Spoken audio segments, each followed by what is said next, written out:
Operational faith ఏంటండి? కార్యసిద్ధి చేయు విశ్వాసము లేదా కార్యాచరణ కలిగించు విశ్వాసం.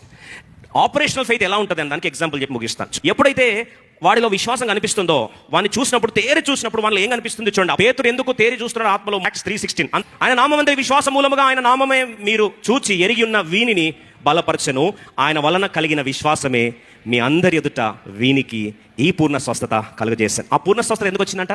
ఆయన నామం పట్ల వాడికున్న విశ్వాసం.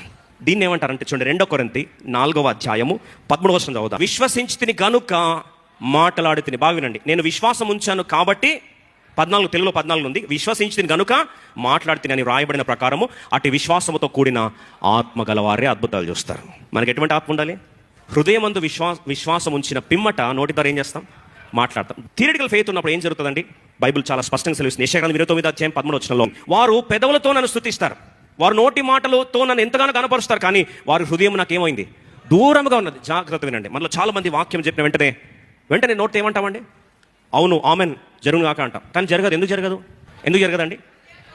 అది నోట్తోనే వస్తుంది, కానీ వాస్తవం ఎక్కడి నుంచి రావాలంటే అది హృదయం నుంచి రావాలి. హృదయం అందు విశ్వసించి తిని గనుక నోటి ద్వారా ఏం చేస్తాను? మాట్లాడాను. బాగా వినండి. ఇప్పుడు ఆ గుడ్డివాడు, ఆ కుంటివాడు ఎప్పుడైతే దేవుని నామం గురించి ప్రకటించబడుతుందో, ఆ నామం గురించి ప్రకటించబడుతున్న తేరి నన్ను చూడని సరికి వాడు చూసే కోణంలో వాడి గురించి అపోస్తలుల 3:16 రాస్తుంది. వాడు పూర్ణ విశ్వాసముతో నమ్మెను గనుక, యేసు నామం పేరిట పూర్ణ విశ్వాసంతో నమ్మెను కనుక అద్భుతములు వాడు కల్లారా చూచాను.